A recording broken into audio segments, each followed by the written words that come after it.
Jakarta, ibu kota berpenduduk 10,56 juta jiwa, dikelilingi sejumlah kawasan industri besar, berjuta-juta kendaraan, dan manajemen pengelolaan sampah yang belum sempurna.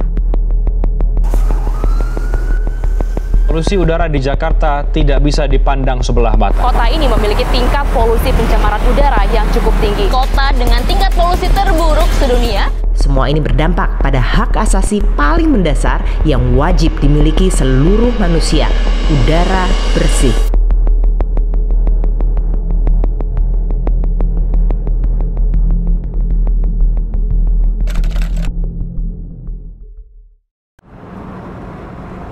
Apakah kalian satu di antara warga Jakarta yang menganggap bumi benar-benar sedang beristirahat saat pandemi dimulai?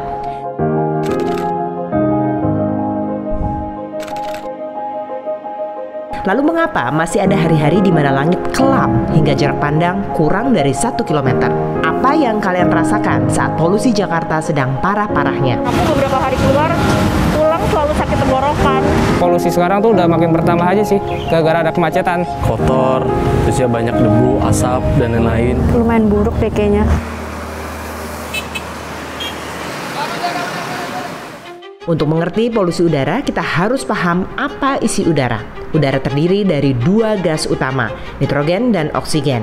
Nitrogen membentuk 78% dari udara yang kita hirup, sementara oksigen 21%.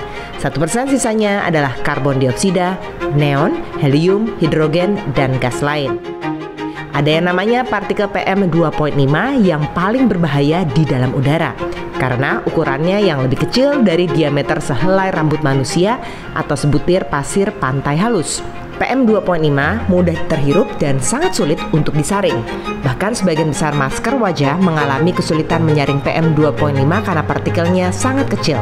PM 2.5 dapat menembus paru-paru hingga ke aliran darah manusia. PM 2.5 ini terdiri dari racun seperti nitrat, sulfat, logam berat, dan bahan kimia lain. Masalah kesehatan dapat terjadi setelah paparan jangka pendek dan jangka panjang terhadap PM 2.5. Saat ini pemerintah Provinsi DKI Jakarta memiliki 5 stasiun pemantauan kualitas udara dengan alat High Volume Air Sampler yang bisa mendeteksi isi udara, termasuk PM 2.5. Negara lain sudah menggunakan alat yang lebih spesifik untuk mengukur kualitas udara bernama Low Volume Air Sampler yang bisa mengukur lebih detail karena mengambil sampel udara lebih sedikit. Hingga saat ini, alat ini belum menjadi standar di Indonesia. Pemerintah Provinsi DKI Jakarta memiliki 5 stasiun pemantau kualitas udara yang tersebar di 5 kota administrasi Provinsi DKI Jakarta. Pencemar udara itu dipengaruhi oleh beberapa faktor. Faktor yang sangat jelas terlihat itu adalah curah hujan. Kemudian yang kedua adalah suhu. Suhu yang tinggi itu akan menyebabkan distribusi dari pencemar udara itu akan lebih luas dan akan lebih cepat hilang. Setiap kendaraan bermotor yang beroperasi itu wajib memenuhi persyaratan teknis dan layak jalan. Persyaratan layak jalan yang diwajibkan untuk dipenuhi itu adalah kendaraan tersebut harus lulus emisi. Kalau kita ke aplikasi Air Visual, Kedutaan Amerika Serikat termasuk yang memiliki alat pengukur kualitas udara yang sesuai standar WHO. Perusahaan teknologi nafas memiliki alat yang dapat mengukur kualitas udara dalam skala kecil, namun tersebar di mana-mana. Kita menggunakan sensor teknologi laser, jadi kita hanya fokus untuk beberapa polutan-polutan penting aja, sehingga sensornya itu bisa jauh lebih kecil dan jauh lebih murah. Kita ada hampir 100 sensor di Jabodetabek, di Yogyakarta kita baru ada 6 titik. Bagi kalian yang lagi rajin-rajinnya sepeda dan lari, baik yang beneran olahraga atau sekedar cuman konten doang, hati-hati. Pastikan cek kualitas udara saat akan beraktivitas itu aman. Aplikasi nafas mempelajari jika level PM 2.5 ini rendah, aman untuk berolahraga. Karena manfaat berolahraga lebih besar dari resiko akibat polusi udara.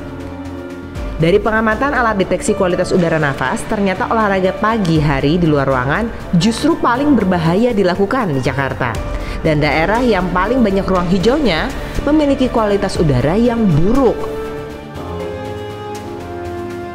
Banyak juga miskonsepsi yang pada pagi hari itu dari jam 5 sampai jam 9 itu air quality sebetulnya lumayan parah. Dan dia membaik itu setelah jam makan siang, jam 12, jam 1 sampai rush hour. Jadi rush hour itu sebetulnya bukan jam di mana air quality itu sangat-sangat buruk. Sekitar jam 9 malam sampai jam 9 pagi itu yang paling parah sebetulnya. Buruknya kualitas udara Jabodetabek pada pagi hari karena lapisan batas atmosfer yang semakin rendah, artinya polusi yang dihasilkan sepanjang siang dan malam semakin terperangkap lebih dekat ke permukaan tanah. Faktor lain yang mempengaruhi adalah pola hujan dan angin. Itulah sebabnya pada musim hujan kualitas udara buruk tidak sekonsisten di musim kemarau. Jadi bagaimana dampaknya jika kita harus beraktivitas di luar ruangan? Kegiatan outdoor boleh, durasinya, kemudian intensitasnya seperti apa, itu perlu diperhatikan. Kalau main di luar, kurang dari 90 menit, kemudian yang baik untuk melakukan olahraga, justru di sore hari yang baik. Pagi hari itu ketika baru mulai muncul matahari juga, mulai dari jam 7 itu udah tinggi tingkat polusi udaranya. Dibandingkan dengan orang di rumah, lebih baik untuk melakukan aktivitas atau olahraga di luar dengan polusi udara, karena keuntungan dari olahraga itu sendiri lebih dibandingkan dengan kerugian akibat polusi udara yang ada di luar. Apa yang bisa kita lakukan dengan kondisi Jakarta yang kian bertambah jumlah penduduknya, makin pesat berkembang industrinya, dan pengelolaan sampah yang tetap saja belum sempurna, belum lagi asap rokok yang merajalela. Kita menghirup racun setiap harinya. Orang yang ngambil keputusan kan nggak pernah terekspos ke udara yang buruk. Transportasi selalu menjadi tersangka utama penyumbang polusi. Kontribusinya adalah dari kendaraan bermotor. Kemudian bagaimana dampaknya pada kesehatan kita?